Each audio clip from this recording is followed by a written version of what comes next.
च्या मुलाखतींना सुरुवात झालेली आहे आणि ही सुरुवात पाहता जे काही उत्स्फूर्त प्रतिसाद इच्छुकांचा दिसतोय, हा भारतीय जनता पार्टीवरती वाढलेला जो काही लोकांचा विश्वास आहे, हा नक्कीच ह्या उत्स्फूर्त प्रतिसादातून दिसत आहे. आज ही निवडणूक पार पडण्यासाठी माझ्याबरोबर शहराचे अध्यक्ष अनिलजी मोहिते साहेब आहेत. त्यानंतर जे माझे अध्यक्ष होते ते आदरणीय आंबेडकर दादा आहेत. त्याचबरोबर अहिल्यानगर दक्षिणचे अध्यक्ष दिलीपजी वालसिंग असणार आहेत. त्यामुळे समन्वयक म्हणून आदरणीय विनायकजी देशमुख असणार आहेत. असे सर्व मान्यवरांना ज्यांना पक्षाने जबाबदारी टाकलेली आहेत असे प्रत्येकजण ह्या बैठकीला उपस्थित राहतील. थोड्या वेळात आमचे उत्तरेचे अध्यक्ष नितीनजी दिनकर आणि माजी खासदार आदरणीय सुजयजी पाटील हे सुद्धा या बैठकीला या मुलाखतींना उपस्थित राहणार आहे. महायुतीचा नेमकं काय निर्णय? महायुतीचा निर्णय हा प्रदेश स्तरावरती ठरणार आहे.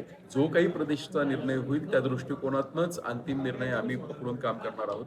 परंतु आम्ही प्रत्येक प्रभागासाठी आमची तयारी करत आहोत. प्रत्येक प्रभागासाठी आम्ही आज मुलाखती पार पाडणार आहेत आणि मुलाखती पार पाडून आम्ही सर्व आमची तयारी ही 100% असणार आहे. जो काही निर्णय असेल, महायुती झाली तर ज्या काही जागा शेअरिंगमध्ये येतील तिथे आम्ही उमेदवार जाहीर करू आणि जर महायुती झाली नाही, स्वबळावरती भारतीय जनता पार्टीने लढायचं या अहिल्यानगर शहरामध्ये ठरवलं तर ती सुद्धा आम्ही तयारीत राहणार आहोत.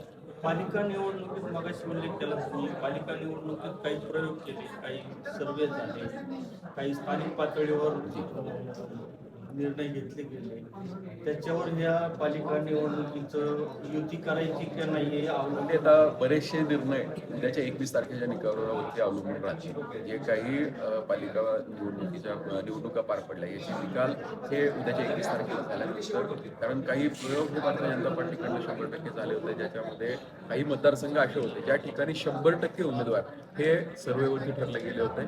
जर त्या ठिकाणी निकाल चांगले लागले तर नक्कीच इथे येणाऱ्या महानगरपालिकेमध्ये सुद्धा ते निकष लावले जातील.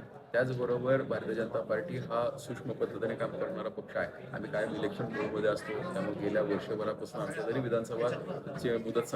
विधानसभा पूर्ण पार पडल्या त्यानंतर वर्षभर आम्ही सर्वजण हे पूर्ण निवडणूक फॉर्ममध्येच होतो. त्यामुळे आमचं काम चालूच होतं. त्यामुळे आज नवीन निवडणूक जाहीर झाली काय, आमच्यासाठी नवीन काही नसणार आहे. त्यामुळं मुळात काय असतं की एकाच तिकीटावर तोच पिक्चर पाहिला जाऊ शकत नाही. त्यामुळे प्रत्येक निवडणूक ही वेगळ्या पद्धतीने लढली जाते. त्याच पद्धतीने निवडणुकीत सुद्धा काही निवडणुकीचे नियम असतात हे त्या निवडणुकीसाठी वेगळे लागू होत असतात.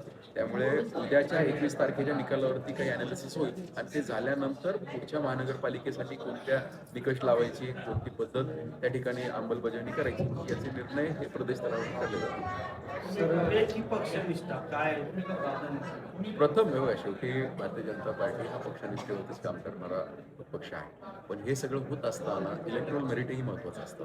शेवटी सत्तेत येत असताना कोणता उमेदवार निवडून येऊ शकतो, प्राधान्य हे पक्षाची निष्ठावंत असणाऱ्या सर्व कार्यकर्त्यांना दिलं जाणार आहे. आणि मुळात जो पाहिलं तर आजच्या मुलाखती जरी पार पडत असल्या तर मुलाखतींमध्ये सुद्धा आमचा पहिला नियम असा आहे की जो कोणी मुलाखतीला येणार आहे तो पक्षाचा आमचा सदस्य पाहिजे आणि नुसता सदस्य असून चालणार नाही, तो सक्रिय सदस्य पाहिजे.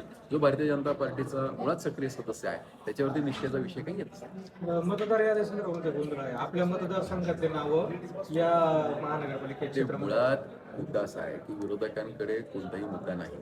आपण जर पाहिला असेल की प्रत्येक वेळेस म्हणजे 2019ला ईव्हीएमचा मुद्दा समोर आला, 24ला लोकसभेला त्यांचा निकाल चांगला झाला की मग ईव्हीएम बंद झालं, 24ला विधानसभेचा निकाल थोडासा मनाविरुद्ध विरोधकांच्या गेला की परत ईव्हीएमचा मुद्दा आला.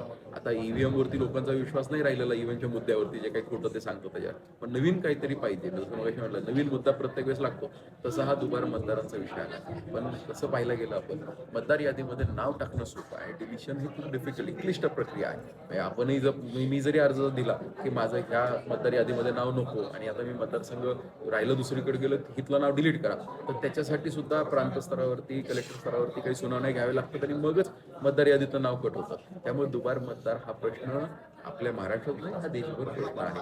पण आता जर आम्ही पालिका निवडणूक पार पाडत असताना एक गोष्ट पाहिली होती की ज्यावेळेस मतदार यादी फायनल झाली त्याच्यावरती काही हरकती झाल्या आणि मतदानाच्या दिवशी जी मतदार यादी होती, माझ्याकडे 28,500 हे मतदार नोंद होती आमच्या श्रीगोंदा शहरासाठी. पण मतदार यादी ज्यावेळेस फायनल आली, जी मतदानासाठी सामोरे जायचं होतं, त्याच्यावरती डुप्लिकेट आणि मयत हे शिक्के टाकून आली होती. आणि हे शिक्के टाकून जवळजवळ 2,500 मतदार, 2,500च्या आसपास मतदार हे त्यांच्यावर ऑलरेडी शिक्के होते जे मतदानच करू शकत नव्हते, कारण त्यांचे दुबार नाव होते. त्यामुळे इलेक्शन कमिशनने हे काही पावलं उचललेली आहेत आणि मला खात्री आहे की त्याचा परिणाम तुम्हाला उद्याच्या निवडणुकीत दिसेल. आणि अहिल्यानगरमध्ये पण अशा काही शंका असतील तर अजूनही वेळ गेली नाहीये. कोणत्या पक्षांना ज्या काही हरकती घ्यायच्या त्या घेऊ शकतात.